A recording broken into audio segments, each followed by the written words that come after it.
ठीक है, आज का टारगेट है एप्लीकेशन ऑफ गॉस लॉ।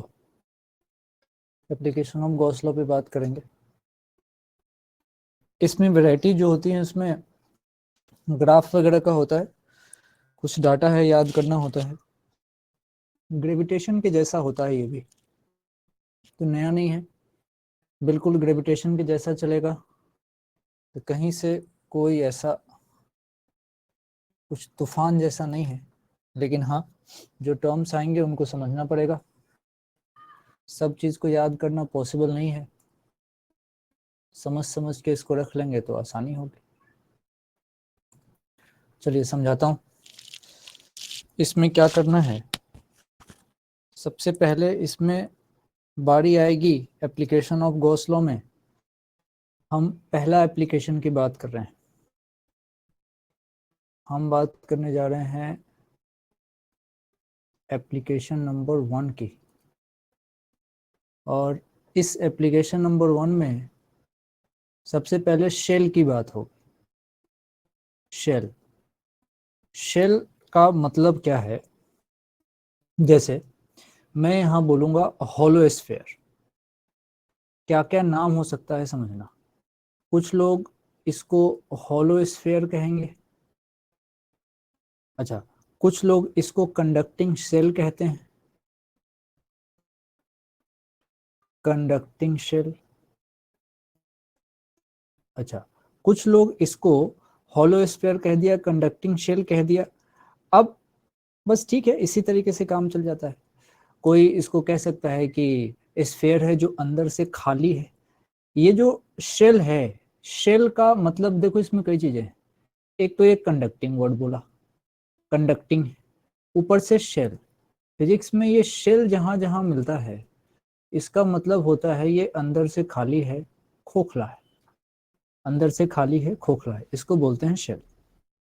अच्छा, मतलब अगर मैं इस तरीके से सोचूं, एक सर्कल जैसा अगर ऐसा सोचूं, और ये सबसे पहली बात ये समझना कि ये फोटो जो है वो 3D में है, मतलब ये शेल है, फोटो हमारा 3D में है, तो अंदर में चार्ज रहेगा नहीं। जो भी चार्ज रहेगा वो चार्ज सब का सब इसके सरफेस पे रिसाइड होगा। क्यों? क्योंकि कंडक्टर है, कंडक्टर का काम ही होता है चार्ज को कंडक्ट कराइए। कंडक्ट तभी हो सकता है चार्ज जब वो सरफेस पे हो। ऑब्जॉर्ब नहीं करना है, मतलब एब्जॉर्ब नहीं करना है। आपको क्या करना है, उस चार्ज को ट्रांसफर करना है, शेयर करना है। उसके लिए चार्ज को अपने सरफेस पे रखना जरूरी है, इसको एब्जॉर्ब नहीं कराना है। अच्छा, जैसे तुम्हारे पास कोई सामान है, जैसे तुमको किसी ने मिठाई दी, और मिठाई दी और कहा कि इसको इसको शेयर करो। अब तो पेट में डाल के तो शेयर नहीं कर पाओगे, बाहर बाहर जब तक रहेगा तब तक कोई शेयर हो सकता है। अब खा के पचा के फिर तो शेयर नहीं हो सकता। इसीलिए शेयरिंग की बात तभी होगी जो उसके सरफेस पे रहेगा। और समझिए, कंडक्टिंग है तो कंडक्टर के अंदर में कोई चार्ज रहता नहीं है। जब चार्ज है ही नहीं तो अंदर में कोई इलेक्ट्रिक फील्ड होगा ही नहीं।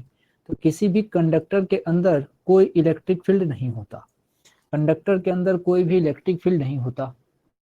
और समझो इस बात को, जैसे चर्चा ऐसे करिए, जैसे मान लीजिए ये मेरे पास कोई स्फीयर है, और इस स्फीयर को ये इसका सेंटर मान लो, और मैं इसको दूर से किसी पॉइंट से देख रहा हूं।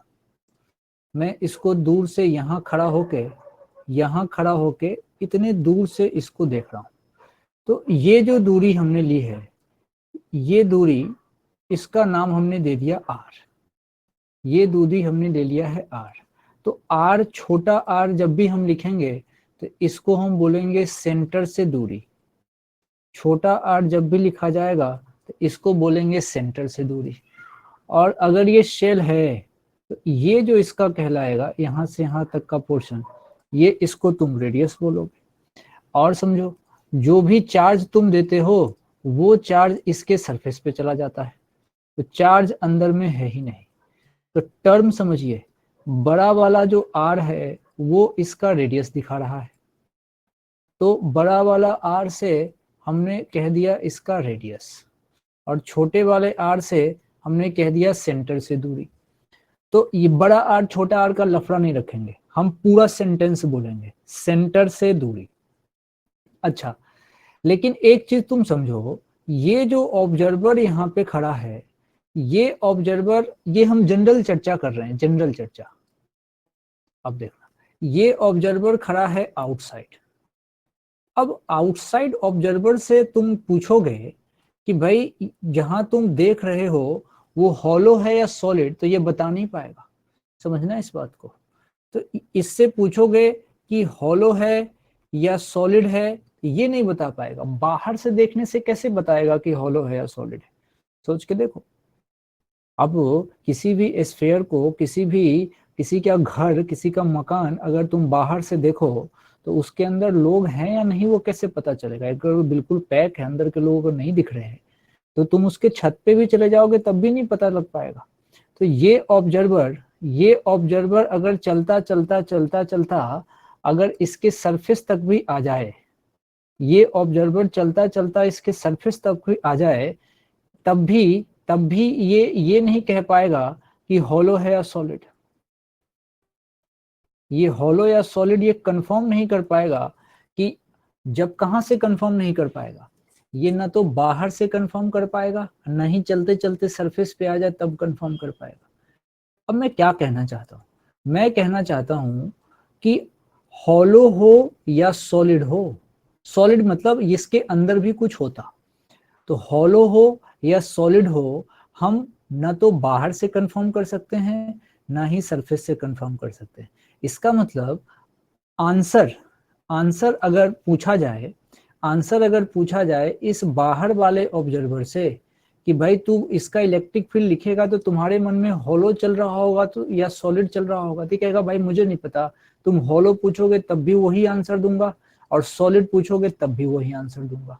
तो हॉलो और सॉलिड, इन दोनों का सेम आंसर देगा। ये इन दोनों का सेम आंसर देगा। कौन? Outside observer. अच्छा, यही लड़ाई इस सरफेस वाले ऑब्जर्वर की भी है। यही लड़ाई इस सरफेस वाले ऑब्जर्वर की भी है। इस सरफेस वाले ऑब्जर्वर से भी, अगर इस सरफेस वाले ऑब्जर्वर से भी हॉलो या सॉलिड के बारे में पूछा जाए, तो ये कहेगा कि भाई मेरा आंसर तो सेम होगा, क्योंकि मैं सरफेस से देख रहा हूँ, तो मैं किसी के घर के छत पे आके देख रहा हूँ, तो मुझे पता नहीं लग रहा कि अंदर में कितने सामान है, क्या है, कि खाली है मकान। तो ये सेम आंसर देगा। इसका मतलब मैं क्या कहना चाह रहा हूं? मैं ये कहना चाह रहा हूं कि अगर अगर मेरे पास बात होती है इलेक्ट्रिक फील्ड की, कहां के लिए? सरफेस के लिए। या फिर मेरे पास बात होती है इलेक्ट्रिक फील्ड कहां के लिए? आउटसाइड से देखने के लिए। इस तरीके से जब बात होगी तो मेरा आंसर सेम आएगा। सेम आंसर मैं दूंगा। किसके लिए? हॉलो के लिए भी एंड सॉलिड के लिए भी मैं सेम आंसर दूंगा। अच्छा, आउट के लिए भी बोलोगे तो मैं सेम आंसर दूंगा। Same answer for hollow and solid. Hollow and solid same answer. Hollow हो या सॉलिड हो, मेरा आंसर सेम होगा अगर मैं सरफेस से देखूं। हॉलो हो या सॉलिड हो, मेरा आंसर सेम होगा अगर मैं आउटसाइड से देखूं। ये एक बेसिक सी बात है जिसका हमको आइडिया होना चाहिए। तो अब हम चल सकते हैं एप्लीकेशन नंबर 1 में। अब जो ये एप्लीकेशन नंबर 1 है, जिसमें हमने हॉलो स्फीयर, जिसका नाम कंडक्टिंग शेल भी है, ये खोखला है, इसको देखने की बात कर रहे हैं। आओ, तो इसको सबसे पहले ई इनसाइड तो इसमें 0 होगा, क्योंकि अंदर में कोई चार्ज है ही नहीं। सारे चार्ज सरफेस पर, इसके जितने भी चार्ज थे ये सारे के सारे चार्ज सरफेस पे चले गए। सारे चार्ज सरफेस पर, अंदर में इसके पास कोई चार्ज नहीं है, सारे चार्ज इसके सरफेस पे गए। ठीक है भाई, मान लिया। अब जरा देखो, थोड़ा सा कूलम्ब्स लॉ पे चर्चा करते हैं। थोड़ी चर्चा हो रही है कूलम्ब्स लॉ पे, तो कूलम्ब्स लॉ पे चर्चा कर लेते हैं। आओ समझते हैं। मान लो हमने एक फॉर्मूला सुना हुआ है, चर्चा मान लो एक चार्ज यहाँ रखा हुआ होता है, मान लो इसका नाम क्यू, इससे r दूरी पर, इससे r दूरी पर एक चार्ज रखा हुआ है क्यू नॉट। तुमसे कोई पूछे कि फोर्स कितना लग रहा है, तुम कहते हो k बड़ा Q और ये क्यू नॉट और इसका आर स्क्वायर। फिर तुम्हारे मन में एक विचार आता है, तुम्हारे मन में एक विचार आता है कि F इक्वल्स टू होता है q E, F equals to होता है क्यू ई। यहाँ से इलेक्ट्रिक फील्ड अगर निकाला जाएगा तो वो F अपॉन क्यू नॉट हो जाएगा। मान लो मैंने इसका नाम दे दिया टेस्ट चार्ज, टेस्ट चार्ज। अच्छा, तो force divided by test charge electric field होगा। किसका इलेक्ट्रिक फील्ड? इस वाले चार्ज का, ये बड़ा वाला चार्ज है, इसका इलेक्ट्रिक फील्ड कितना है उसके लिए मुझे वहां पे इस पॉइंट P पे एक टेस्ट चार्ज हमने रखा हुआ है Q नॉट, उसके अकॉर्डिंग सॉल्व किया है। अब देखो क्या कहना चाह रहा हूँ, ये जो फोर्स है इसको डिवाइड कर दो Q नॉट से, जैसे ही डिवाइड करोगे तो ये हो जाएगा KQ, अच्छा, और नीचे में सीधा सीधा आर स्क्वायर, के क्यू सीधा सीधा आर स्क्वायर। ये किसकी वैल्यू हो जाएगी? इलेक्ट्रिक फील्ड की, ये वैल्यू आती है इलेक्ट्रिक फील्ड की। ये क्या है? ये है किसी पॉइंट चार्ज से आर डिस्टेंस पर मेरे से इलेक्ट्रिक फील्ड पूछेगा तो मैं ऐसे निकालूंगा। मतलब मैं उसको कह सकता हूं कि किसी पॉइंट चार्ज, किसी पॉइंट चार्ज, अच्छा, उस पॉइंट चार्ज का नाम क्या है? Q। अब उस पॉइंट चार्ज से r डिस्टेंस पर, r डिस्टेंस पर इलेक्ट्रिक फील्ड, इलेक्ट्रिक फील्ड अगर मेरे से कोई पूछेगा तब मैं उसको कहूंगा KQ upon r square, point charge से। अच्छा, अब एक और चीज सोचो, पॉइंट चार्ज से ये चीज ऐसे निकल के आ रही है, और क्या बेहतर सोच सकते हैं? और क्या बेहतर सोच सकते हैं? तरीके से समझते रहो, लिंक बना के रखना, लिंक गड़बड़ाओगे तो परेशान हो जाओगे। लिंक बना के रखो ताकि हर एक बात समझ में आए, हर एक बात समझ में आए, लिंक बना के रखो। देखो फिर से समझो, ये मेरे पास एक स्फीयर है, अब मैं क्या कर रहा हूं, पॉइंट ले रहा हूं बाहर। अब देखना, ये इसका सेंटर है। अब यहां से r दूरी पर, यहां से r दूरी पर, ये r दूरी पर हमने एक पॉइंट ले लिया, उस पॉइंट का नाम दिया P, उस पॉइंट का नाम दिया P। अच्छा, अब समझना, अब मुझे EP चाहिए, EP को मैं E आउट भी बोल सकता हूं। अब जरा सोचना, इस P पॉइंट पे किसी ऑब्जर्वर को खड़ा कर दो, तो इस ऑब्जर्वर को जैसे खड़ा करोगे तो इस ऑब्जर्वर को क्या फील होगा? इस ऑब्जर्वर को फील होगा कि कोई पॉइंट चार्ज रखा है, क्योंकि ये दूर से देख रहा है, ये ऑब्जर्वर दूर से देख रहा है, तो उसको यहाँ पॉइंट चार्ज रखा हुआ फील होगा, पॉइंट चार्ज रखा हुआ फील होगा। क्यों? क्योंकि सेंटर से दूरी ली जा रही है r दूरी पर, तो ये ऑब्जर्वर कहेगा कि भैया मेरे से r दूरी पे कोई पॉइंट चार्ज है। और तो सही बात तो ये है कि सारा का सारा चार्ज इस तरीके से डिस्ट्रीब्यूट है। अब एक्चुअली देखा दूर से गया है तो वो मुझे पॉइंट जैसा दिखेगा। अब देखने को हम अर्थ को भी किसी दूसरे प्लेनेट से देखें या यहीं से देखो, मून को देखो, मून अपने को पॉइंट जैसा ही तो लगता है, छोटा सा कुछ लग रहा है। जितना दूर बढ़ते जाओगे उतना छोटा पॉइंट जैसा फील होता है। तो डिस्टेंस मेजर किया जाएगा तो उसके सेंटर से मेजर किया जाएगा। अब देखो, पॉइंट चार्ज के लिए इलेक्ट्रिक फील्ड हमने देखा है KQ अपॉन आर स्क्वायर। ये R क्या है? ये R है पॉइंट चार्ज से, पॉइंट चार्ज से वो टेस्ट चार्ज, यहीं पे तुम्हारा टारगेट पॉइंट था P, और यही तुमने P निकाला था। तो जरा सोचो, यहां से भी जब E आउट निकाला जाएगा तो तुम उसको लिख सकते हो KQ और नीचे लिखोगे आर स्क्वायर। ये Q कौन है? ये जो हमने छोटे छोटे चार्ज बनाए हैं सबका ओवरऑल मैग्नीट्यूड यहाँ पे Q है। तो KQ अपॉन आर स्क्वायर, ये तो आउट हो गया। आउट कब है? जब ऑब्जर्वर दूर है। अब यही ऑब्जर्वर चलता हुआ इसके सरफेस पे आ जाए, यही ऑब्जर्वर चलता हुआ इसके सरफेस पे आ जाए, अच्छा, ऑब्जर्वर चलता हुआ सरफेस पे आ जाए, इसका मतलब क्या होता है? इसका मतलब क्या होता है? ये देखो, पहली बात तो रेडियस इसका आर ले लिया। अब ऑब्जर्वर चलता हुआ यहाँ पे आ जाए, ये रहा। अब देखो, अब पी पॉइंट यहाँ है, टारगेट पॉइंट, ये तो इसका सेंटर है। अब मेरे से कोई पूछे कि भाई ई सरफेस बताओ, क्योंकि अब जो ईपी है, पी मतलब वो पॉइंट जहां पे इलेक्ट्रिक फील्ड चाहिए, वो सरफेस पे है।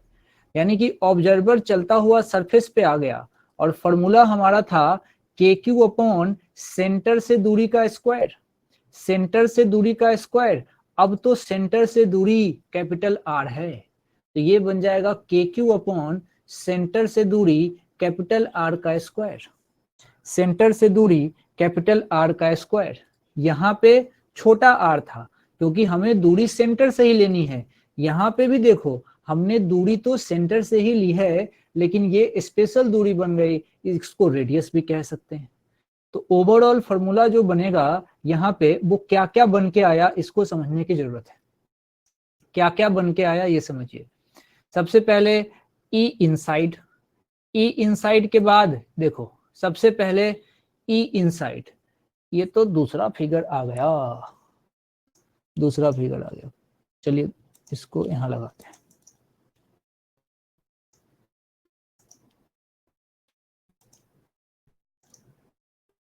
देखो कंक्लूजन क्या है, कंक्लूजन क्या है, थोड़ा सा समराइज कर दूं। कंक्लूजन, हम पढ़ रहे हैं शेल, शेल, शेल कैसा है? कंडक्टिंग है। हम पढ़ रहे हैं कंडक्टिंग शेल। तो 3 पॉइंट मन में आए हैं, 1 2 3।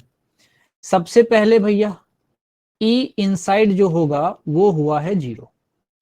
अच्छा, उसके बाद आया ई आउट का नंबर, फिर आया ई सरफेस का नंबर।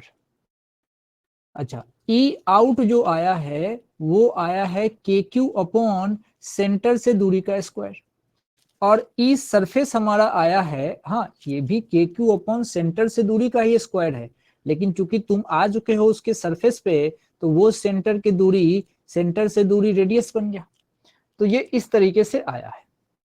तो ये 3 तरीके का रिलेशन हमारे पास ग्राफ बनाना अपने को सिखाता है, इसका ग्राफ कैसा होना चाहिए। तो इसका ग्राफ अगर बनाया जाए इस तरीके से, इलेक्ट्रिक फील्ड और आर के बीच का ग्राफ आपको बनाना है, इलेक्ट्रिक फील्ड और आर के बीच का ग्राफ। शुरुआत के दिनों में, शुरुआत के दिनों में जब तक तुम कहां पहुंचोगे, जब तक तुम उसके सरफेस पर नहीं पहुंचोगे, ये तो तुम हो इनसाइड, ये तुम हो इनसाइड, इस बात का ध्यान रखना, तुम हो इनसाइड। तो जब तक इनसाइड हो, जब तक इनसाइड हो, तब तक तो इलेक्ट्रिक फील्ड है ही नहीं। देखो मैं इसमें कर क्या रहा हूं, मैं इसमें ऊपर में इलेक्ट्रिक फील्ड डाल रहा हूं और नीचे में आर डाल रहा हूं, डिस्टेंस। अच्छा, ये आर कहाँ है? ये आर मैंने लिखा सेंटर से दूरी, सेंटर से दूरी और इलेक्ट्रिक फील्ड के बीच का ग्राफ बनाना चाहते हैं। तो भाई इनसाइड में तो था ही नहीं, तो मेरे से कोई कहे तो मैं कहूंगा देख भाई ई इनसाइड बराबर 0 है, और ये जो जगह है ये वो जगह है जब तुम्हारी दूरी कहां पे आ चुकी है, रेडियस पे, मतलब तुम आ चुके हो सरफेस से, और कहानी सरफेस से ही शुरू हो रही है।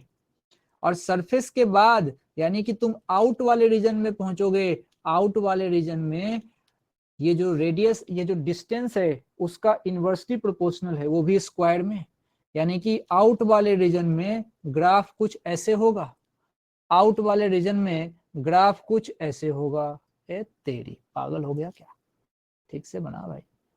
ये देखो, आउट वाले रीजन में ग्राफ ऐसे होगा, मतलब ये क्या कहानी है, इससे पहले ये तो इन है, इसके बाद ये आउट है, आउट वाले में ई हमारा प्रोपोर्शनल है 1/r² के।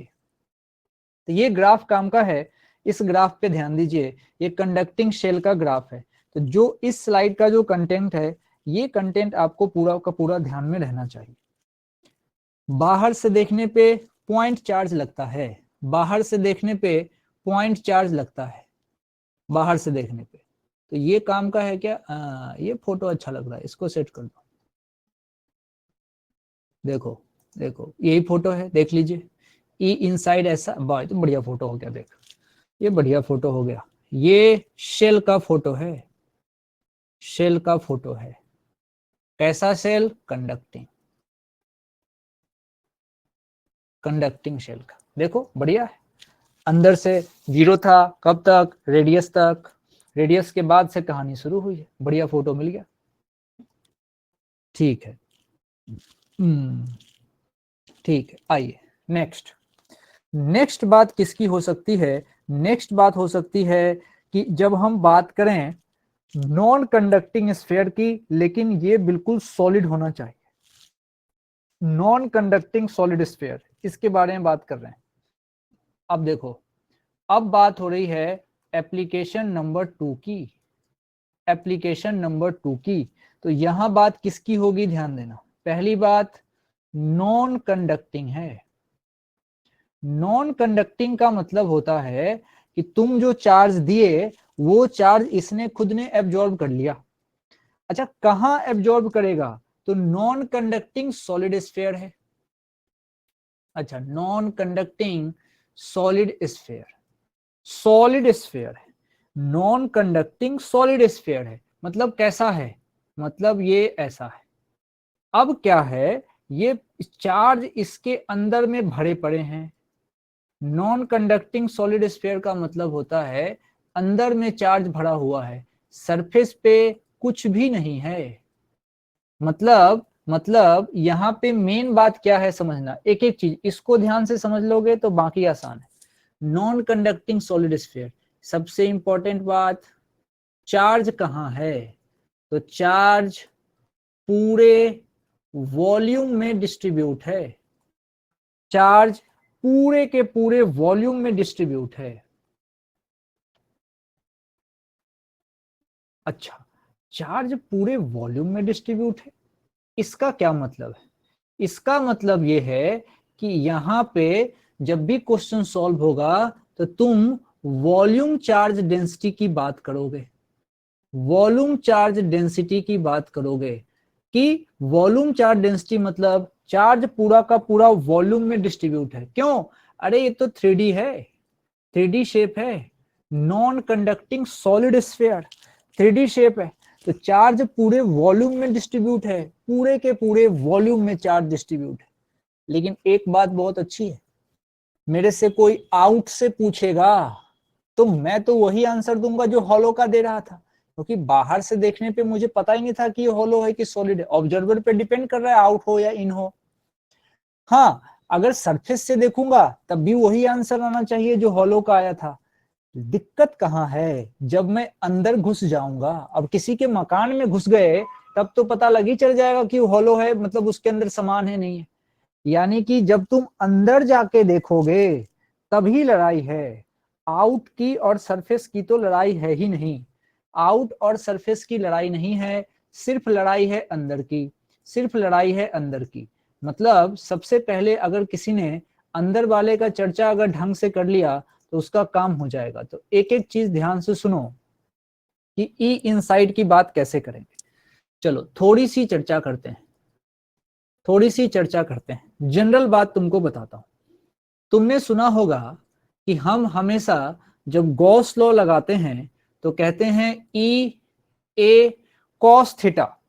अब देखो, वहां पे जब थीटा की बात होती है तो एंगल ई और ए के बीच का होता है, और हमने माना कि जिधर इलेक्ट्रिक फील्ड है उधर ही एरिया वेक्टर एंगल 0 लेके आगे बढ़ रहे हैं। तो क्या करेंगे अपन, ई ए बराबर, ये क्या लिखा हमने, फ्लक्स लिखा, तो फ्लक्स होता है ई ए। लेकिन गॉस ने कहा था कि इसके लिए कोई लफड़ा मत करो, क्यू इनक्लोज्ड, जिसको मैं क्यू इनसाइड लिख रहा हूं, Q inside upon epsilon not कर दो। अब देखना, अब क्या है यहां, एक एक बात समझना क्या क्या हो रहा है। ये है इलेक्ट्रिक फील्ड, ये इलेक्ट्रिक फील्ड तुमको फाइंड करना है, ये तुमको चाहिए। अच्छा, दूसरा समझो, ये है एरिया।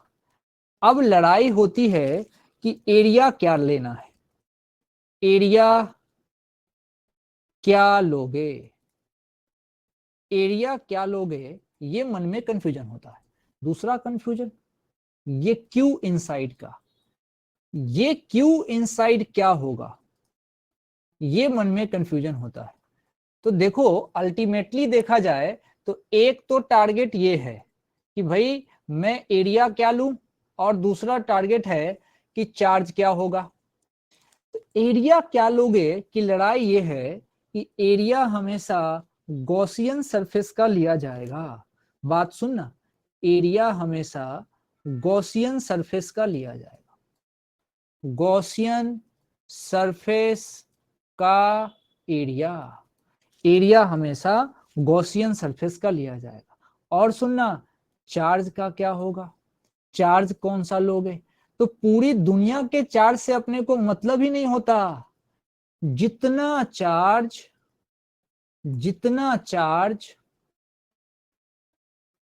गॉसियन सरफेस, ये जीएस से गॉसियन सरफेस लिख रहा हूं, कॉपी में लिख लो, जीएस से गॉसियन सरफेस लिख रहा हूं, तो जितना चार्ज गॉसियन सरफेस के अंदर है, जितना चार्ज गॉसियन सरफेस के अंदर है, मैं एक सेंटेंस बोल रहा हूं, अपने कॉपी में लिख लेना कि भाई मुझे पूरे चार्ज से मतलब ही नहीं है, पूरे स्फीयर के चार्ज से मतलब ही नहीं है।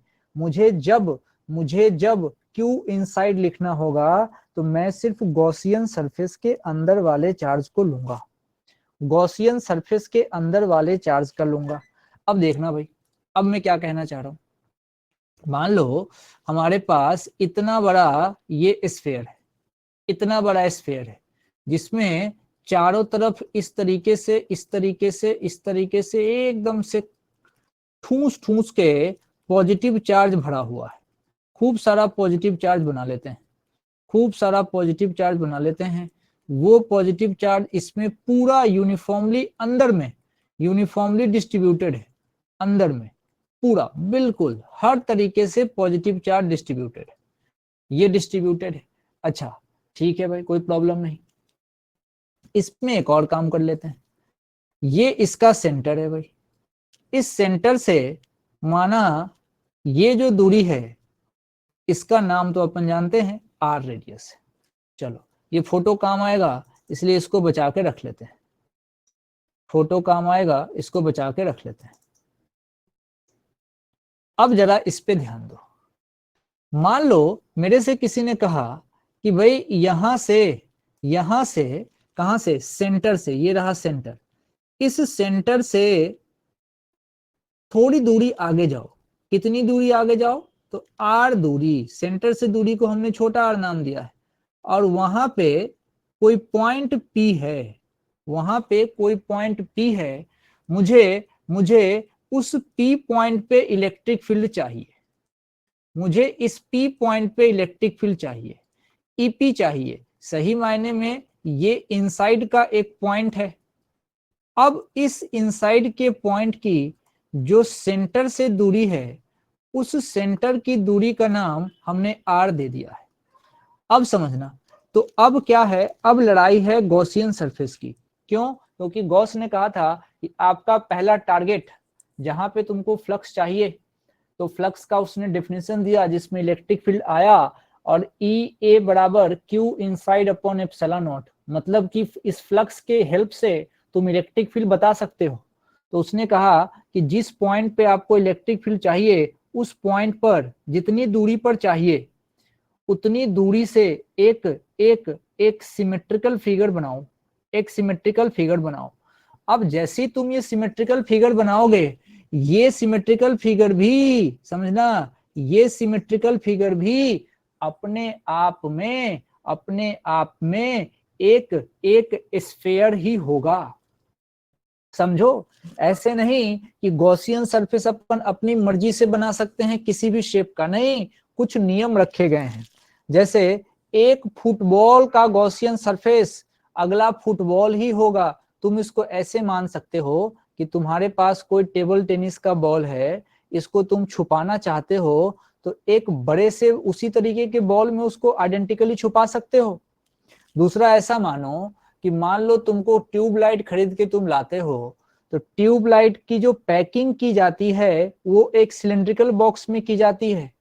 ट्यूबलाइट को कभी भी ट्यूबलाइट को कभी भी तुमने ऐसा नहीं देखा होगा कि एक स्फेरिकल बॉक्स में पैक करके दे दिया हो, किसी गोल बॉक्स में पैक करके दिया हो, क्योंकि गॉसियन सरफेस बनाने के कुछ नियम बने हैं। तो नियम बने हैं तो ये समझना है कि अगर हमारा ओरिजिनल सरफेस स्फेयर है तो उसका गॉसियन सरफेस भी एक स्फेयर होगा। अब स्फेयर यहाँ कैसे दिखाएं, 2D है तो अपने को लग रहा है ऐसा, बट है ये स्फेयर। अब सुनना मैं क्या कहना चाह रहा हूं, मुझे इस पूरे ग्रीन वाले स्फेयर के चार्ज से मतलब ही नहीं है, मुझे मात्र उस चार्ज से मतलब है जो मेरे गॉसियन सरफेस के अंदर आया। मेरे गॉसियन सरफेस के अंदर आने वाला चार्ज ही मेरे काम का है। मुझे ये रहा मेरा गॉसियन सरफेस, इसको मैंने बाहर निकाला और सिर्फ इसके अंदर का चार्ज काम का है, सिर्फ इसके अंदर का चार्ज काम का है। और इस जो गॉसियन सरफेस की बात हो रही है, ये गॉसियन सरफेस का जो रेडियस है ये स्मॉल r है। अब मैं यहां लिख देता हूं, इसके अंदर का चार्ज यूज में लो, इसके अंदर का चार्ज यूज में लो। ये कौन है, ये है Gaussian surface. Gaussian surface, surface को पूरा नाम होता है गॉसियन सरफेस। क्यों जरूरत पड़ी बनाने की, कि भाई क्योंकि अपने को P पॉइंट पे इलेक्ट्रिक फील्ड चाहिए था, तो मनमर्जी से निकाल नहीं सकते, तो सबसे पहले वहां तक के रीजन को गॉसियन सरफेस के अंदर लाना पड़ेगा। ये तरीका है, जैसे जोड़ने का तरीका होता है 2+2 ऐसा करके जोड़ते हो, उसी तरीके से इलेक्ट्रिक फील्ड निकालने का तरीका है कि आपको फ्लक्स का कॉन्सेप्ट यूज करना पड़ेगा। हर चीज का फॉर्मूला नहीं हो सकता, तो फ्लक्स का कॉन्सेप्ट का यूज करके आपको इलेक्ट्रिक फील्ड फाइंड करना पड़ता है। फ्लक्स के कॉन्सेप्ट को आसान किया गॉस ने, इसलिए गॉस के काम को आगे बढ़ाते हैं। अब देखना, यहाँ जो E हमने निकाला था उसमें कूलम्ब्स लॉ का यूज किया था, इसलिए आगे बताऊंगा गॉस लॉ और कूलम्ब्स लॉ, गॉस लॉ और कूलम्ब्स लॉ बिल्कुल भाई भाई हैं। और समझना, अब चूंकि गॉस लॉ कूलम्ब्स लॉ भाई भाई हैं और कूलम्ब्स लॉ यूज करता है किसको, इनवर्स स्क्वायर्ड लॉ को। कैसे पता चला, उसके फॉर्मूले में नीचे r² आता है, तो दिमाग लगाया लोगों ने कि जितने भी फॉर्मूले बने हैं, जिसके फॉर्मूले में नीचे में r² आएगा वो सब का सब गॉस लॉ में यूज किया जा सकता है। इसीलिए तुमको ऐसा ही ग्राफ की स्टडी ग्रेविटेशन में की जाती है, ऐसे ही ग्राफ की स्टडी बार मैग्नेट जब पढ़ते हैं वहां पे की जाती है। तो गॉस लॉ 3 चैप्टर में पढ़ सकते हैं, यहाँ इलेक्ट्रोस्टैटिक्स में, ग्रेविटेशन में और मैग्नेट में। इस चीज का बार बार समझिए, गॉस लॉ 3 चैप्टर में पढ़ सकते हैं, इलेक्ट्रोस्टैटिक में, ग्रेविटेशन में और मैग्नेट में। ठीक है, अब लड़ाई ये है कि अब मुझे गॉसियन सरफेस के अंदर चार्ज जो है उसी की जरूरत पड़ेगी, उसी के ऊपर बात करनी। ठीक है भाई, कोई प्रॉब्लम नहीं, अच्छे से इस बात को समझा जा सकता है। अब देखना, अब मैं तुमको आगे का कॉन्सेप्ट समझाता हूं, ध्यान से सुनते रहना, क्या करना है उसको समझते हैं। इसको हटाओ, बाकी जीव जंतु हटाइए। अब समझिए, ध्यान से देखना। मैं तो भाई एक ही फॉर्मूला जानता हूं, गॉस ने कहा था E × A = Q enclosed upon epsilon naught। E × A और यहाँ पे Q enclosed upon epsilon naught। Okay, इसके ऊपर चर्चा होगी, ध्यान से चर्चा पे भाग लीजिए। अब समझिए, अब रही बात एरिया की। अब रही बात एरिया की कि ये जो एरिया है, यानी कि ये A है, ये चूंकि गॉसियन सरफेस का एरिया है, तो गॉसियन सरफेस तो लाल वाला है और वो स्फेयर है। ये गॉसियन सरफेस जो बना है, इसको भूल मत जाना बाद में, ये जो गॉसियन सरफेस देख रहे हो ये कैसा है, ये एक स्फेयर है। अच्छा, स्फेयर के लिए एरिया क्या होता है, एरिया मतलब सरफेस एरिया आप जानते हैं 4πr², तो 4πr² लेना। चलो, एक लड़ाई हो गई खत्म कि भाई एरिया क्या लेना है, तो एरिया हमने लेना 4πr²। अगली बात क्यू इनसाइड की है, अगली बात क्यू इनसाइड की है कि भाई क्यू इनसाइड क्या लें, क्यू इनसाइड क्या लें। अब समझिए, क्यू इनसाइड का मतलब आपको गॉसियन सरफेस के अंदर आने वाला चार्ज लेना है। तो अब मैं चर्चा करना चाहता हूं क्यू इनसाइड के ऊपर। यहां बस सावधानी से सुन लो, तुम्हारा काम हो जाएगा। तो यहाँ पे एक कॉन्सेप्ट मन में आया कि जो चार्ज हमारा है, जो चार्ज हमारा है वो पूरे वॉल्यूम में डिस्ट्रीब्यूट है। चार्ज हमारा पूरे वॉल्यूम में डिस्ट्रीब्यूट है। ये बात हमें समझ में आनी चाहिए कि चार्ज कहाँ है, तो पूरे वॉल्यूम में है, पूरे वॉल्यूम में है। अच्छा, अब कितना चार्ज है पूरे वॉल्यूम में, तो हमने कहा था क्यू चार्ज है। अब इसको मैथमेटिकली कैसे लिखोगे? पूरा वॉल्यूम माने पूरा ग्रीन वाला स्फीयर, उसका पूरा वॉल्यूम कितना होगा, तो 4/3 पाई आर क्यू। तो 4/3 पाई आर उसका रेडियस, इसमें कितना चार्ज है, तो क्यू। सुनना ध्यान से, तो यूनिट में कितना चार्ज होगा, तो इसी क्यू को इससे डिवाइड कर दो, 4/3 पाई आर क्यूब।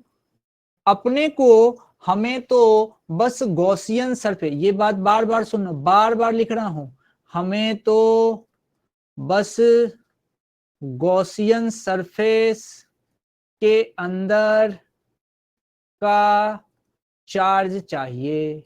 हमें तो बस इतना ही चाहिए, हम क्यों पूरी मेहनत करें, लेकिन बस इससे अंदर का चार्ज मिल जाए, काम बन जाएगा। इसका मतलब जरा सोचो कि अगर मैं सिर्फ ये निकालूंगा कि भाई 4/3 गॉसियन सरफेस का वॉल्यूम कितना, 4/3 पाई छोटा आर क्यूब, इसके अंदर का चार्ज कितना है, तो मेरा काम बन जाएगा। तो थोड़ा सा मैथमेटिक्स लगा लो, वहां आया था Q upon 4/3 pi r cube, और ये मल्टीप्लाई हो रहा है, ऊपर जाएगा 4/3 पाई छोटा आर क्यूब, 4/3 पाई छोटा आर क्यूब। इसको सॉल्व कर लो, इसको सॉल्व कर लो, खुद से करो। 4/3 से 4/3 खत्म, पाई से पाई खत्म, पाई से पाई खत्म। तो जरा देखो, जरा देखो गॉसियन सरफेस के अंदर कितना चार्ज आया, गॉसियन सरफेस के अंदर कितना चार्ज आया, इसको समझ लीजिए। तो आप देखिए, गॉसियन सरफेस के अंदर चार्ज, अब गॉसियन सरफेस के अंदर चार्ज कितना है तुम कॉपी में करो, मैं लिखता हूं, मैच कर लेना। जिसका नाम हमने क्यू इनसाइड दिया है वो आया है q r cube upon are cube. ये गॉसियन सरफेस के अंदर आने वाला चार्ज है, ये गॉसियन सरफेस के अंदर आने वाला चार्ज है, गॉसियन सरफेस के अंदर आने वाला चार्ज है। तो ये बात हो गई। दूसरी बात, अब लड़ाई ये है कि अब अगर पूरा का पूरा फॉर्मूला लगेगा वही वाला, अब सारा डाटा तैयार है मेरे पास, E A equals to Q inside upon epsilon naught. E मेरे से पूछा है, अब देखना, ए नहीं, इसके जगह लिखूंगा 4 पाई और उसके बाद इसका r square equals to q enclosed. Q enclosed अभी हम निकाल के लेके आए हैं, वो वैल्यू कितनी है क्यू इनक्लोज्ड की, तो वो है q r cube upon are cube upon epsilon naught, upon epsilon naught. ये वैल्यू है q r cube upon are cube upon epsilon naught. समझो, यहां से कॉपी में अपने निकालो, खुद से निकालो, ई निकालो, ई निकालो, तो ये आ रहा है, आराम से निकालो अपनी कॉपी में, q are upon 4 pi epsilon naught r cube, ये आ रहा है। इसमें से खुद से करना, खुद से साथ साथ करते रहो। ये जो है 1/4 पाई एप्सिलॉन नॉट हो जाएगा। देखो ये जो टर्म है यहाँ पे मान लो 1 लिखा हुआ है, तो ये जो टर्म है 1/4 पाई एप्सिलॉन नॉट, इसको तुम के बोल सकते हो। तो जरा सोचो यहां से ई इनसाइड का फॉर्मूला खुद से निकालना, क्या वो K Q are upon are cube आ रहा है, K cube R upon are cube आ रहा है, खुद से चेक करके बताओ। ये याद होना चाहिए, ये याद होना चाहिए। यहां से एक बात समझ में आ रही है कि ई इनसाइड जो हो रहा है वो प्रोपोर्शनल टू आर हो रहा है। मतलब अगर मैं बात करता हूं नॉन कंडक्टिंग सॉलिड स्फीयर की, जहां अंदर में चार्ज यूनिफॉर्मली डिस्ट्रीब्यूट था पूरे के पूरे वॉल्यूम में, तो उसके लिए ई इनसाइड प्रोपोर्शनल टू आर आया है। यहां तक कोई दिक्कत है तो बताइए। मैं रुकता हूं, पूरा एक बार देख लो, कोई दिक्कत है तो बताओ, कोई समस्या है तो बताइए।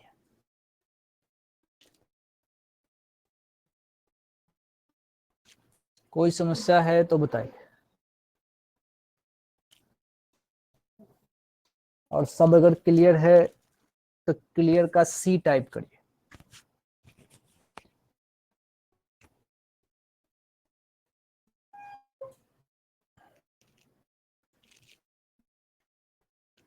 सी सी सी सी आए सी सी।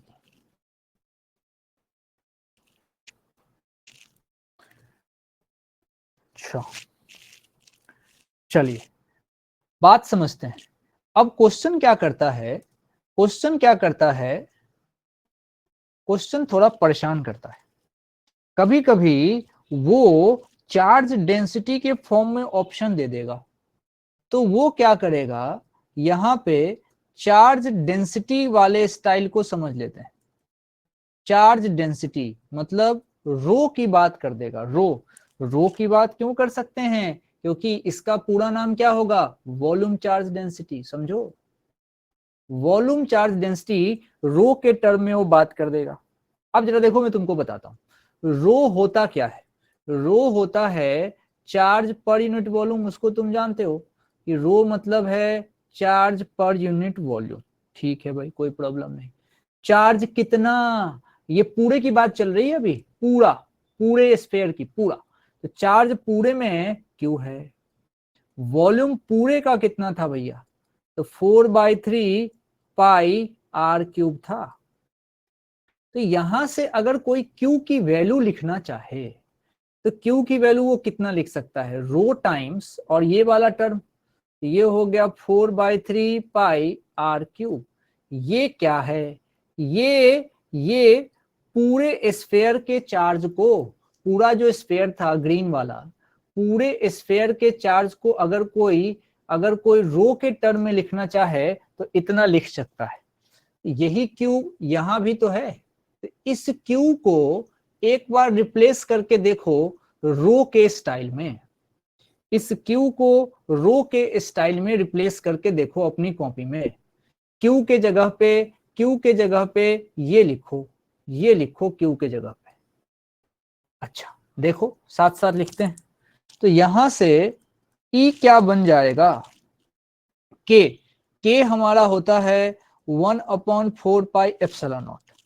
अब क्यू, क्यू अपने को लिखना नहीं है, क्यू के जगह पे लिखना है रो। अब यहां पे आएगा 4/3 पाई आर क्यूब, ये लिखा हमने, इंटू आर, और अपॉन में हमारा आ गया यहां से आर क्यूब। खुद से करना, खुद से देखने से यहां मजा नहीं आएगा। ये ई इनसाइड है, खुद से करो खुद से। तो ई इनसाइड यहां से आएगा, सारे कट रहे हैं, rho R upon 3 epsilon naught, rho R upon 3 epsilon naught. ये भी याद रहे तो अच्छा है। यहां से भी सेम रिजल्ट आ रहा है कि भाई ई इनसाइड प्रोपोर्शनल टू दूरी होता है, ई इनसाइड प्रोपोर्शनल टू दूरी होता है। मैं सेंटर से जितना दूर जाऊंगा उतना ज्यादा चार्ज कवर करूंगा अपने गॉसियन सरफेस के अंदर, उतने ही ज्यादा इलेक्ट्रिक फील्ड की वैल्यू होगी। खुद से करो, खुद से बताओ यहां आंसर ये आया क्या, ये बच्चे गड़बड़ करते हैं, ये आया क्या। ये आया तो y टाइप करिए,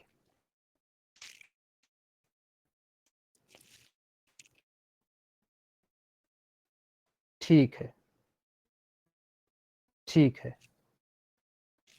अब समझिए, अब आपके पास बहुत सारी चीजें तैयार है। अगर मेरे से कोई कहे कि अभी तक जो बात हुई है इसका कंक्लूजन बताइए, तो मैं उसको कहूंगा भाई कंक्लूजन ये है कि हम पढ़ रहे थे non conducting sphere, non conducting sphere, इसके बारे में बात हो रही थी। नॉन कंडक्टिंग स्फेयर तो क्या क्या हमने सीखा? पहले तो ये सीखा कि भाई ई आउट की तो कोई टेंशन नहीं है, जो पहले था वही होगा, तो k q upon r square, okay. दूसरा हमने सीखा कि भाई इस सरफेस के भी कोई टेंशन नहीं है, जो पहले था हॉलो वाले में वो भी इसका भी होगा, तो के क्यू अपॉन रेडियस का स्क्वायर।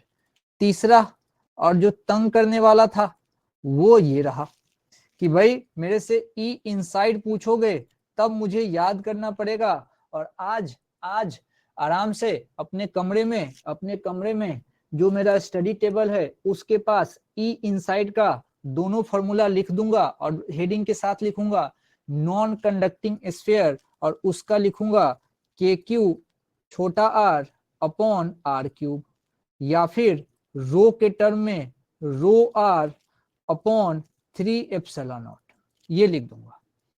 अच्छा, आउट वाले में प्रोपोर्शनैलिटी चेक करनी है तो आर स्क्वायर के साथ वेरी हो रहा है, यहां भी आर स्क्वायर के साथ वेरी हो रहा है सरफेस पे। देखो अब यानी कि आउट और सरफेस का ग्राफ तो रेक्टेंगुलर हाइपरबोला होगा, लेकिन अंदर में अब चूंकि हमको तो दूरी से मैटर करना है, दूरी दूरी दूरी, अब अंदर में ये दूरी आर के प्रोपोर्शनल है, अंदर में दूरी आर के प्रोपोर्शनल है, आर के प्रोपोर्शनल है। हमें इनसाइड में दूरी से मतलब है, दूरी से, ये नीचे जो लिखा है वो तो रेडियस है, तुम बोलोगे यहां भी तो रेडियस है, मैं बोलूंगा भाई ये सेंटर से दूरी ही तो था। तो तुम कहोगे कि ग्राफ कैसा दिखेगा इसका?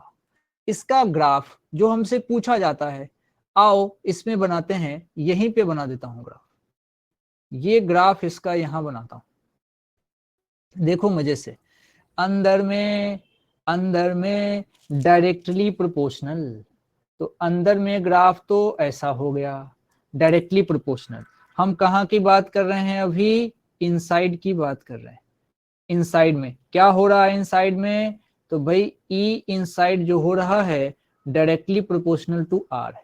तो भाई बाहर में क्या हुआ? बाहर में रेक्टेंगुलर हाइपरबोला, बाहर में रेक्टेंगुलर हाइपरबोला, रेक्टेंगुलर हाइपरबोला, आप उसको ऐसे बना दीजिए। तो अब अगली कहानी है आउट की, आउट की। आउट में क्या हुआ? आउट में ई प्रोपोर्शनल 1/r² हुआ है। अच्छा, तो ये कौन सी जगह है? ये जगह वो है जिसको बोलते हैं सरफेस, जहां पे छोटा आर बड़ा आर के बराबर हो गया। तो ऐसा ग्राफ बनता है। ग्राफ इंपॉर्टेंट है, ग्रेविटेशन पढ़ोगे तो यही ग्राफ वहां पे भी बनेगा, लेकिन ये ग्राफ एक्स एक्सिस के ऊपर दिख रहा है, ग्रेविटेशन में यही स्टाइल मिरर इमेज बन जाएगा, एक्स एक्सिस के नीचे दिखेगा। क्यों? क्योंकि ग्रेविटेशन में नेचर अपने को अट्रैक्टिव दिखाना पड़ता है, वहां पे मास अट्रैक्ट करते हैं, तो ग्रेविटेशन में ग्राफ इसका उल्टा बनेगा। ठीक है, कोई दिक्कत नहीं है। तो नॉन कंडक्टिंग स्फीयर का फॉर्मूले वाली कॉपी में इतनी चीज लिख लूंगा, ग्राफ बना दूंगा, फॉर्मूला कॉपी कंप्लीट। तो ये स्लाइड आप ध्यान रखिए, फॉर्मूले वाली कॉपी में कंक्लूजन वाला सेक्शन उसका भी और इसका भी, हॉलो का भी और सॉलिड का भी आप बना लीजिए। अब अगली लड़ाई है, अब इसमें जैसे मान लो ये वाला सेक्शन है, इसमें रो थोड़ी ना भूल जाओगे।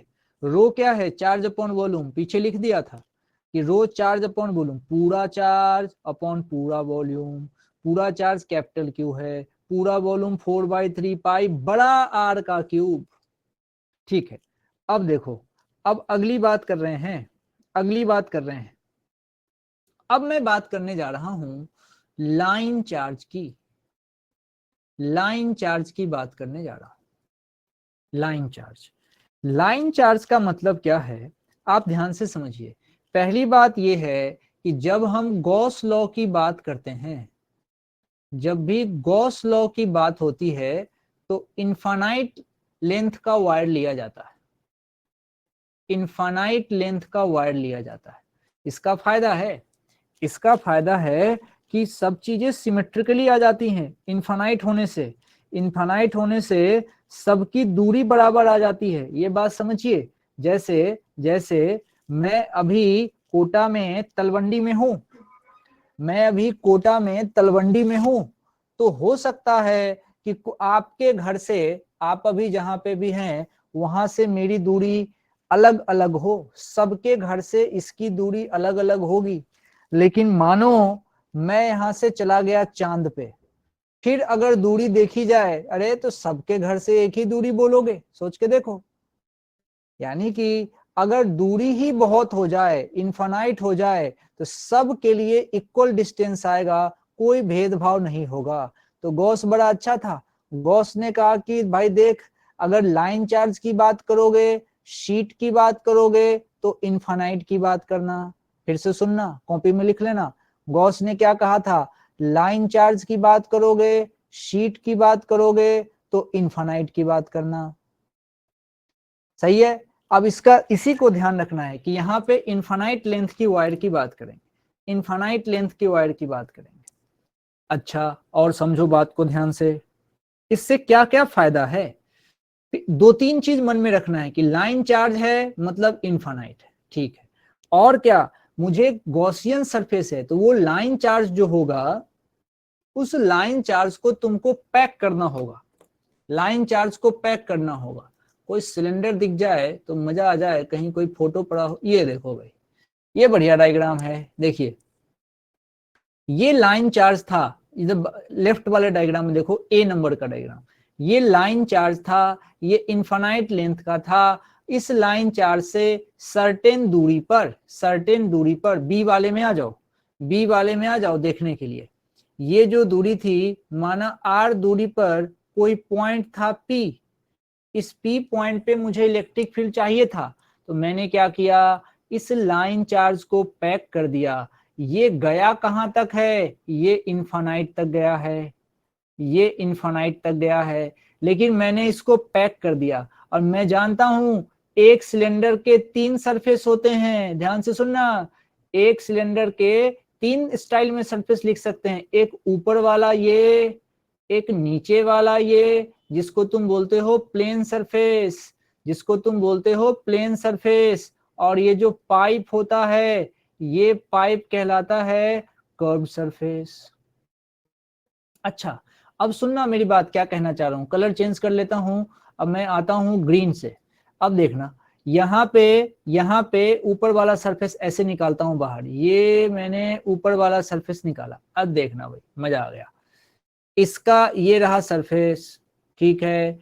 अब इस सरफेस का एरिया वेक्टर ऊपर की तरफ, लाइन चार्ज है तो इलेक्ट्रिक फील्ड आगे की तरफ, इलेक्ट्रिक फील्ड आगे की तरफ, मतलब इनके बीच का एंगल 90, 90, एरिया वेक्टर और इलेक्ट्रिक फील्ड के बीच का एंगल 90, मतलब theta 90, flux 0, theta 90, flux 0, E dot A होता है।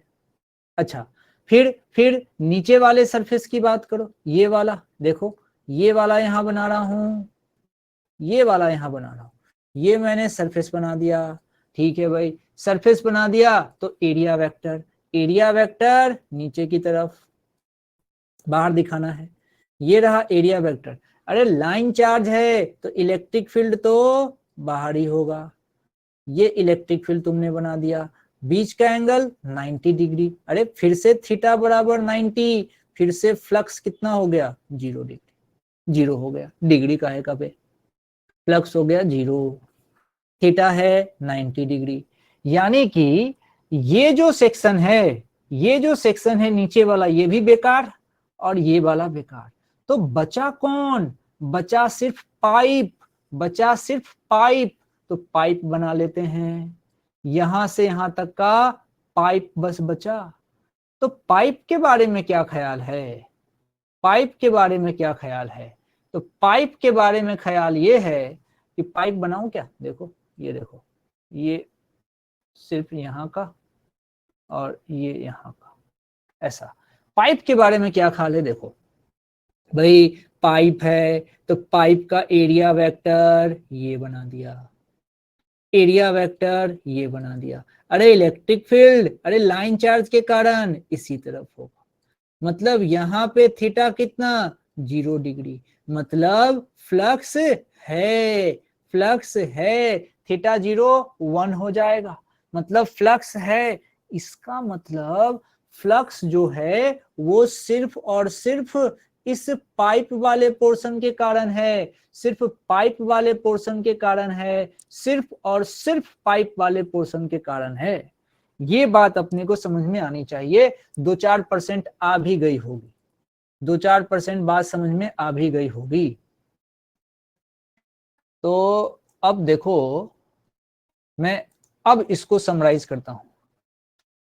अच्छा ठीक है, ये इधर घूम रहे हैं, चलो इनको बाद में सेट करेंगे। चलो भाई ज्यादा भाग जा, आ जाओ भाई,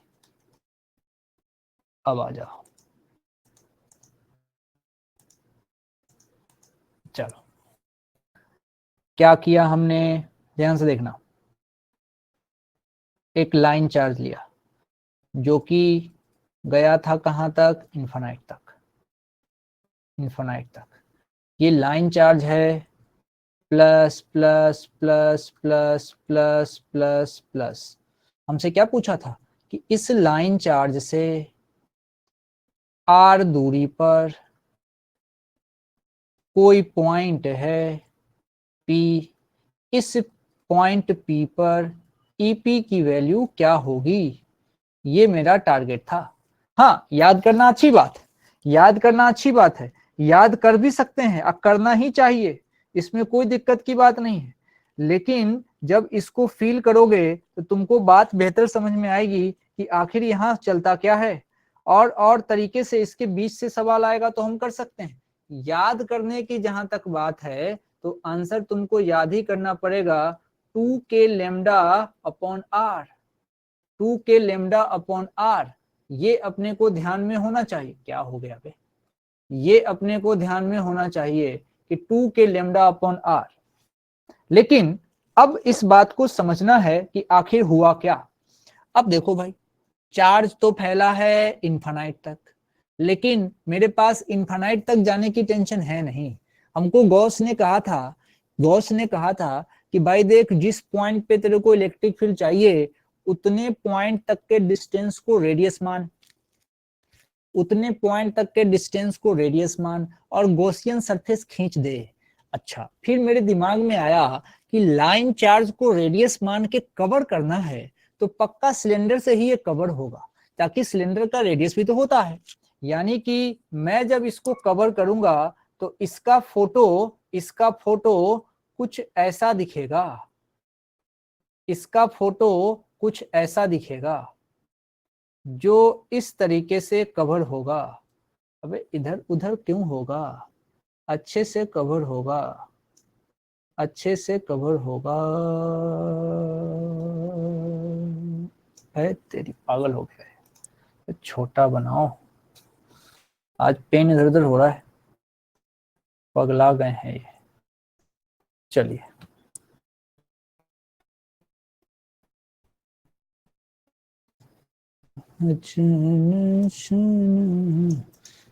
चलिए, अब मजे की बात देखो। अब ये रहा वो लाइन चार्ज जो बीच में था, ये रहा वो लाइन चार्ज जो बीच में था। अब ये था तो इन्फिनाइट तक, लेकिन अपने को इन्फिनाइट तक जाना नहीं है। बात अब ध्यान सुनना, मामला बनेगा कैसे। अब अपने को तो दूरी चाहिए यहां से लेके यहां तक की, सोचना। और ये सिलेंडर है और इस सिलेंडर की दूरी को हमने एल लेंथ का नाम दे दिया। ये गया कहां तक था, इन्फिनाइट तक का। इसमें क्या है, चार्ज भरा है। कौन सा charge, positive charge, positive charge. मजे की बात है, ये सरफेस बेकार और ये सरफेस बेकार। सारी लड़ाई किसकी है, अब सारी लड़ाई है इस पाइप की। अच्छा, यहां से यहां तक की दूरी कितनी है, तुम कहोगे r। तुमको इस P पॉइंट पे इलेक्ट्रिक फील्ड चाहिए जो आएगा EP। तो इतनी बात अब हमारे पास क्लियर है, इसमें कोई प्रॉब्लम नहीं है। अब जरा ध्यान से सब कोई सुनेंगे। हमारे पास एक तरीका फिक्स है कि भाई तेरे को E और A को गुना करना है और उसको लिखना है Q enclosed upon epsilon not. अब जैसे तू ये करेगा, आपको सबसे पहली दिक्कत कि भाई E तो चल फाइंड करना है, एरिया क्या लें। तो एरिया लिया जाता है गॉसियन सरफेस का। आज के दिन मेरा ये गॉसियन सरफेस सिलेंडर है, सिलेंडर का एरिया 2 पाई r इंटू लेंथ होता है। ये कॉपी में लिख लो, सिलेंडर का एरिया 2 पाई, सिलेंडर का रेडियस r इंटू लेंथ, ये सिलेंडर का एरिया होगा भाई 2 पाई r इंटू लेंथ। अब लड़ाई ये है चार्ज कितना लें।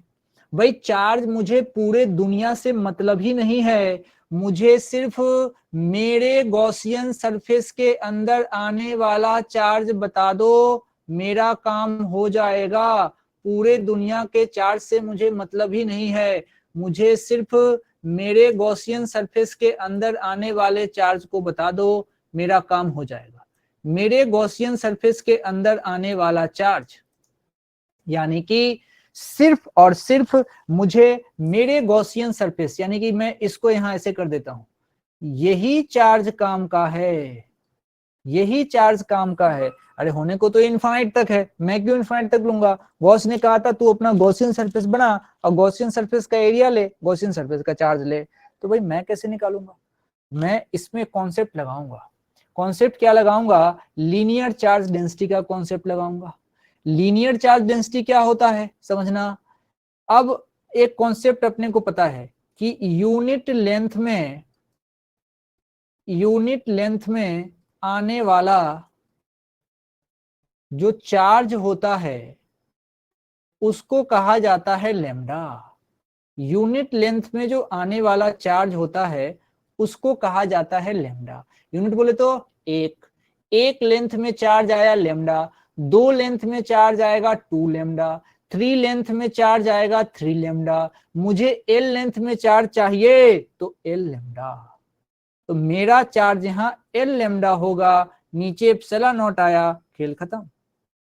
यहाँ L से L काट दो तो देखो E की वैल्यू क्या आ गई, E की वैल्यू क्या आ गई, तो E की वैल्यू आ गई लैम्डा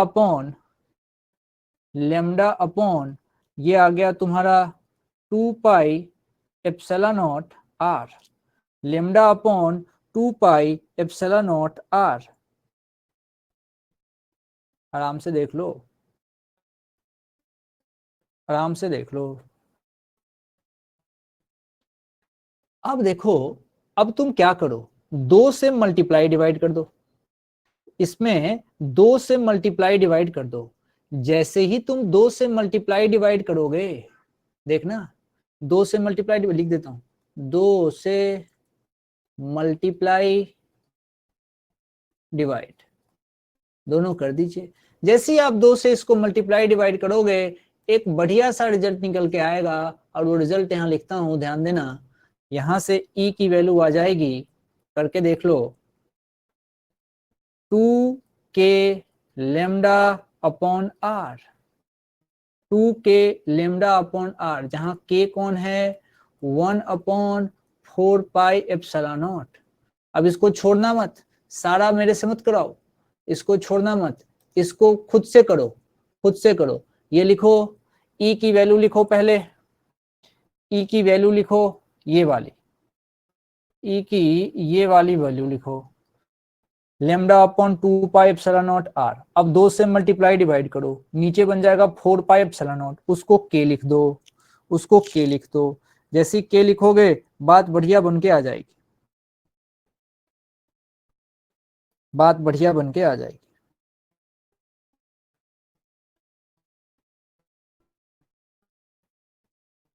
सही है। चलिए, तो अभी इतनी बात हमने यहाँ पे करी, कितनी बात करी हमने, लाइन चार्ज के बारे में देख लिया, लाइन चार्ज इस तरीके से निकलता है। लाइन चार्ज वाला हमारा एप्लीकेशन नंबर 3 था, एप्लीकेशन नंबर 3 था। पूरी बात ध्यान रखनी है, कंक्लूजन यही है इसका, E इक्वल्स टू 2 के लेमडा बाई आर। लेमडा क्या है? लेमडा है यूनिट लेंथ में आने वाला चार्ज। इसीलिए कुछ लोग लेमडा को ऐसे भी लिख देते हैं, चार्ज अपॉन लेंथ कह देते हैं इसको, चार्ज अपॉन लेंथ। यूनिट पूछोगे तो वो कहेंगे कुलम्ब और लेंथ को कहेंगे मीटर, कुलम्ब अपॉन मीटर। तो यूनिट लेंथ में आने वाले चार्ज को हमने लेमडा कहा है। ये इलेक्ट्रिक फील्ड हम किसके कारण निकाल रहे हैं? इलेक्ट्रिक फील्ड यहाँ जो हमने निकाला है वो निकला तो है इनफाइनाइट लाइन चार्ज के लिए। तरीका है कि गॉसियन सरफेस मानना जरूरी है। अब पूरी बात ऐसी है, अब ये फोटो देख लो, ये फोटो ए नंबर फोटो देखो कितना बढ़िया है, ए नंबर फोटो कितना बढ़िया है। देखो इलेक्ट्रिक फील्ड तो प्लेन में है और एरिया रेड वाले डॉट में ऐसे दिखाया, देख एरिया इस प्लेन के परपेंडिकुलर, एंगल 90 खत्म। तो बढ़िया तरीके से दिखाया गया है। तो अब इसकी आपको आवश्यकता नहीं। ये क्या है? अच्छा ये क्वेश्चन है, ठीक है, क्वेश्चन पे आएंगे। पहले इस शीट वाले कॉन्सेप्ट की बात करना चाहते हैं, थिन शीट की बात करना चाहते हैं। क्वेश्चन का नंबर आएगा अगले क्लास में। अब थिन शीट की बात होगी। अगला जो एप्लीकेशन है इसमें हम शीट की बात करेंगे। तरीके से बात सुनते रहना, तब जाके बात बेहतर समझ में आएगी। थिन शीट, ये मेरे ख्याल से एप्लीकेशन नंबर 4 जाएगा और इसका नाम है थिन शीट। थिन शीट, अब ये थिन शीट का लफड़ा। अच्छा अब मैंने कहा था जैसी थिन शीट हो तो तुरंत तुम्हारे मन में आएगा भाई ये अगर लेंथ की बात करोगे तब तो ये इनफाइनाइट लेंथ की थिन शीट है। अब ये क्या है, ये क्या है, ये इसको समझिए। जैसे इस तरीके से एक कोई शीट मेरे को गिवन है, इस तरीके से कोई शीट मुझे गिवन है, ठीक है। अब क्या है कि इस शीट में प्लस प्लस चार्ज खूब सारे रखे हैं, प्लस प्लस चार्ज इसमें तरीके से भरा पड़ा है। अब ये शीट मतलब क्या कहना चाहता हूं, कोशिश करोगे तो बात बनेगी, देखना ध्यान से। ये मैंने कहा तुमसे शीट, शीट जैसी कहा तो तुम अपने कॉपी का एक पेज समझो, 1 पेज ऑफ योर कॉपी, उसके ऊपर चर्चा करना चाहते हैं। उसको हमने नाम दे दिया थिन शीट। अपने कॉपी का जो एक पेज है उसका नाम हमने दे दिया थिन शीट। अब जरा सुनना ध्यान से। पहली बात, शीट है, शीट है तो 2D फिगर होगा। अब 2D फिगर होगा तो यहां पे सिग्मा का कॉन्सेप्ट आएगा। सिग्मा को बोलते हैं सरफेस चार्ज डेंसिटी। तो इसको बोला जाता है चार्ज अपॉन एरिया। वही बात, कैसे पढ़ोगे इसको? इसको पढ़ोगे यूनिट एरिया में, यूनिट एरिया में आने वाला चार्ज। इसको ऐसे पढ़ोगे कि यूनिट एरिया में आने वाला चार्ज, ये पढ़ोगे इसको। ठीक है भाई, इसमें कोई समस्या नहीं है, मैंने पढ़ लिया यूनिट एरिया में आने वाला चार्ज, नो प्रॉब्लम। अब इसका फायदा समझिए, फायदा समझिए कि ये इससे कैसे कैसे क्वेश्चन सॉल्व हो सकते हैं। अब लड़ाई ये है कि मेरे से तो ये शीट की बात ये कर रहा है, ऊपर से ये शीट है इनफाइनाइट लेंथ का। अब इनफाइनाइट लेंथ का शीट है और हमसे पूछेगा कि शीट से सर्टेन दूरी पे कोई पॉइंट P है, शीट से सर्टेन दूरी पर कोई पॉइंट P है, मुझे उस P पॉइंट पर, मुझे उस P पॉइंट पर इलेक्ट्रिक फील्ड चाहिए। शीट से P पॉइंट पर अपने को इलेक्ट्रिक फील्ड चाहिए और वो P पॉइंट हो सकता है किसी भी दूरी पे हो, माना R दूरी पे। अब बड़ी दिक्कत है, यहाँ दिक्कत है। कैसी दिक्कत है मैं तुमको समझाता हूं कि कहां कहां कंफ्यूजन कैसे कैसे होता है। ये फोटो देख रहे हो क्या तुम? गौर से देखो इस फोटो को।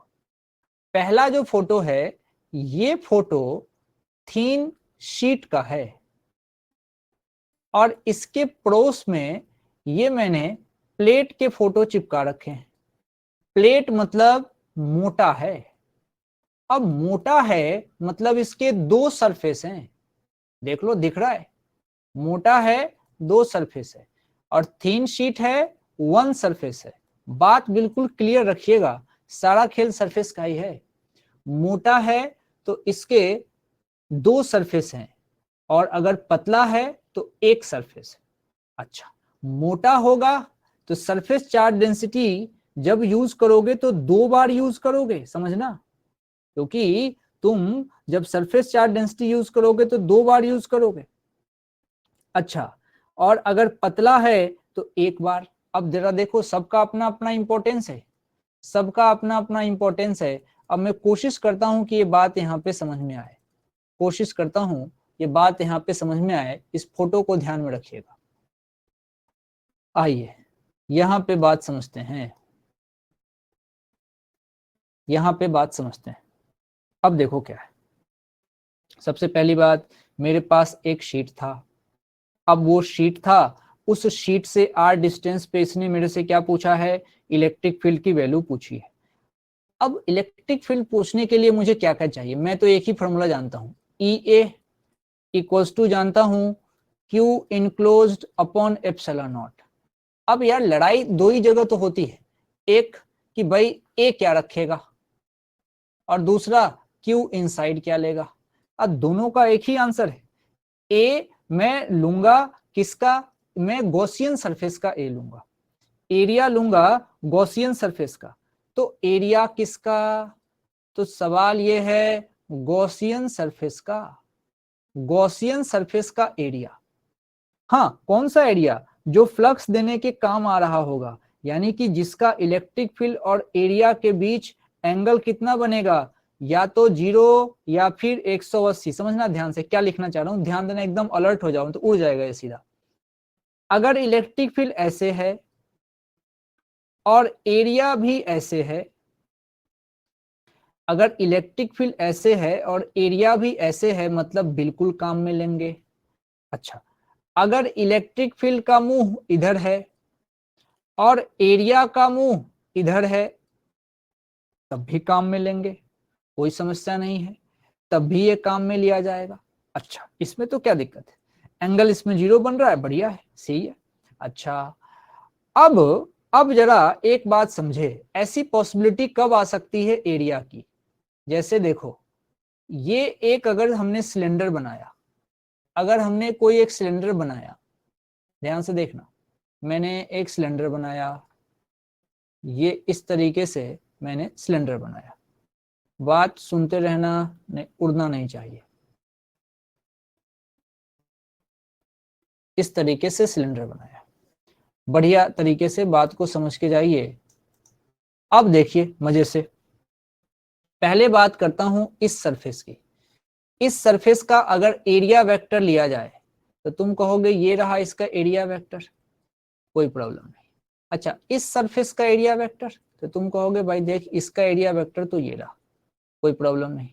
अच्छा, अब आ जाओ दूसरी बात, मान लो इसके रास्ते में कोई प्लस चार्ज यहाँ रखा हुआ है, एक शीट है और ये यहाँ पे, अब ये ऐसे दिखेगा नहीं, तो मान लो मैंने एक पतली सी शीट यहाँ पे रखी।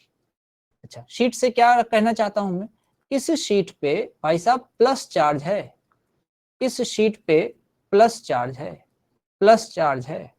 तो ये प्लस चार्ज जो है, ये plus charge electric field plus है, तो इलेक्ट्रिक फील्ड इधर जाऊंगा तो इधर देगा, और इधर से कोई देखेगा तो कहेगा भाई प्लस है तो दूरी करेगा। अब किसी भी ऑब्जर्वर को रख लो, वो प्लस है, यहाँ वाले ऑब्जर्वर को कहोगे तो प्लस है, दूर करेगा, यहाँ वाले को कह दो प्लस है तो दूर करेगा। अब कैसे दूर करेगा भाई, अगर तुमको इलेक्ट्रिक फील्ड का डायरेक्शन देखना है तो अपने मन से यहाँ पे कोई प्लस क्यू चार्ज रख लो, उस प्लस क्यू को वो जिधर रिपेल करेगा, टेस्ट चार्ज होता है प्लस क्यू, वो प्लस क्यू को जिधर रिपेल करेगा, प्लस क्यू पर जिधर फोर्स लगेगा, वही डायरेक्शन ऑफ इलेक्ट्रिक फील्ड है। मैं फिर से बोलता हूं, तुमको जब भी इलेक्ट्रिक फील्ड का डायरेक्शन चाहिए हो तो जिस पॉइंट पे चाहिए हो उस पॉइंट पर अपने मन से पॉजिटिव टेस्ट चार्ज रख लेना। वो पॉजिटिव टेस्ट चार्ज जिस तरफ उस पॉजिटिव टेस्ट चार्ज पर फोर्स लगेगा वही फोर्स का डायरेक्शन इलेक्ट्रिक फील्ड का डायरेक्शन होगा। ठीक है, इस बात को ध्यान रखना है। मैंने ऑब्जर्वर रख के आपको बता दिया, आप इस बात को समझ सकते हैं। इसका मतलब इस वाले सेक्शन में इलेक्ट्रिक फील्ड ये रहा और इस वाले सेक्शन में इलेक्ट्रिक फील्ड ये रहा। अच्छा, तो यहां पे कितना हुआ भैया, EA, और यहां पे भी कितना हुआ, ये भी हुआ EA।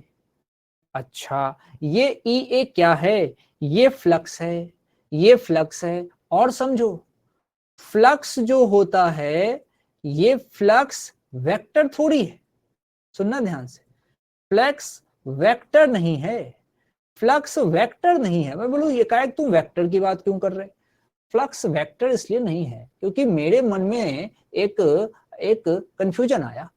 मैं देख रहा हूं यार यहाँ तो डायरेक्शन इधर जैसा है और यहाँ डायरेक्शन इधर जैसा है, तो अपोजिट डायरेक्शन में है तो कैंसिल करके जीरो कर देते हैं, लेकिन यहाँ जीरो नहीं कर सकते, फ्लक्स वेक्टर नहीं है। इसीलिए तुमसे अगर यहाँ पे नेट फ्लक्स पूछा जाएगा तो उसको तुम कहोगे EA plus EA, EA plus EA। अभी इसको थोड़ी देर में लिखूंगा, लेकिन मैं बस यहाँ पे फोटो बना के ये कहना चाह रहा हूं कि यहाँ पे बच्चों को होता है कंफ्यूजन, वो अपोजिट डायरेक्शन में देख के नेट फ्लक्स कभी कभी जीरो कर देते हैं। लेकिन तुम सोचो यहाँ पे सिलेंडर एक तरफ से EA देगा फ्लक्स, दूसरे तरफ से भी EA देगा, अगर बीच में चार्ज कोई पॉजिटिव रखा है तो। अब पाइप का क्या, पाइप भी तो है सिलेंडर का, तो अरे पाइप है तो क्या हो गया, पाइप का एरिया वेक्टर नीचे, यहाँ पे एरिया वेक्टर आया। अरे इलेक्ट्रिक फील्ड तो इसी लाइन में होगा, ये रहा इलेक्ट्रिक फील्ड, तो यहाँ तो 90 बन गया ना। तो अब इसका पाइप जो है वो हो गया बेकार, पाइप बेकार है, अभी पाइप काम नहीं आ रहा, अभी दोनों तरफ का जो पोर्शन है वो काम में आ रहा, पाइप काम नहीं आ रहा। इसका मतलब अगर अब मैं फॉर्मूला लगाऊंगा तो फॉर्मूला सही मायने में ऐसा होता है, देख, क्लोज इंटीग्रेशन E.dA बराबर Q enclosed upon epsilon not. मतलब जहां जहां EA आ रहा है सब लिखो, और इसको असली फॉर्मूला तो यही है, तो एक बार EA प्लस दूसरी बार EA बराबर Q इनक्लोज्ड। अंदर में कितना चार्ज है, किसके अंदर में, ये मामला फंस गया। चार्ज कैसे लिखें, अब जरा सोच के देखो, मुझे चार्ज तो सिर्फ गॉसियन सरफेस का लिखना पड़ता है, और थिन शीट के लिए जब लोगों ने खूब सारे गॉसियन सरफेस बनाए तो उनको सबसे इफेक्टिव गॉसियन सरफेस लगा कौन सा, वो तुमको समझाता हूं। यहां से R दूरी पे उससे पूछा गया कि भाई बताओ कि R दूरी पे अगर मैं तुमसे कोई पॉइंट दूं और उसके लिए बात करूं, सपोज करो, तो सिमेट्रिसिटी के लिए तुम इसको इस तरीके से जब इसमें से सर्कल जैसा काट लोगे तभी तो बेहतर समझ पाओगे इसको, समझो, सर्कल जैसा इसको काट लोगे तो उसका हर पॉइंट यहां से इक्वल डिस्टेंस पे होगा। अब एक बात क्लिक हो रही है कि किसी इनफाइनाइट थिन शीट से मुझे सर्कल काटना है, अब काटने के लिए तो गॉसियन सरफेस की शरण में जाना पड़ेगा, और गॉसियन सरफेस ने कहा था कि आपको तरीके से सिमेट्रिकली काटिए, दोनों तरफ दूरी भी सेम होना चाहिए, इसीलिए इसके गॉसियन सरफेस को सिलेंडर लिया गया।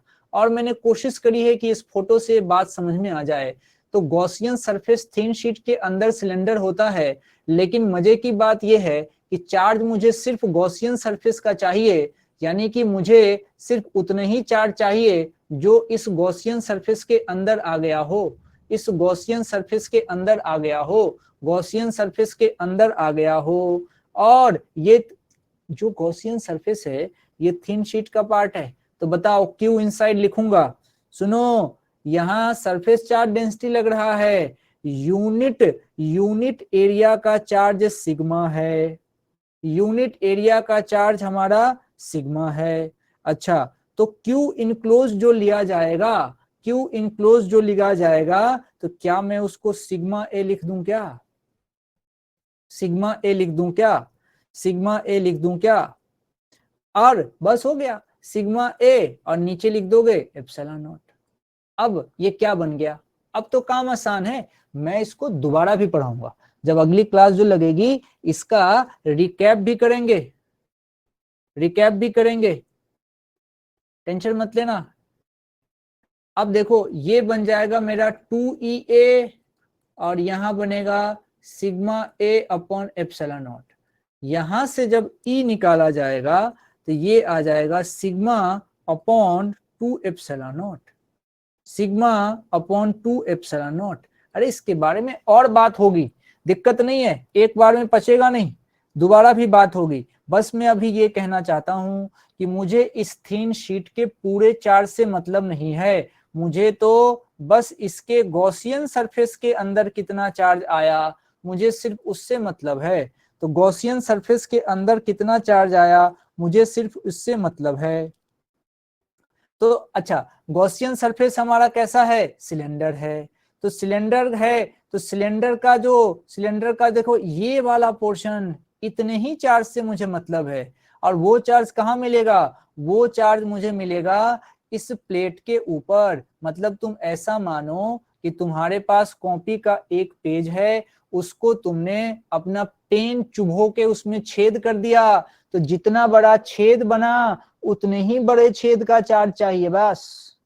तो जो होल क्रिएट हुआ है उसी होल का चार्ज चाहिए।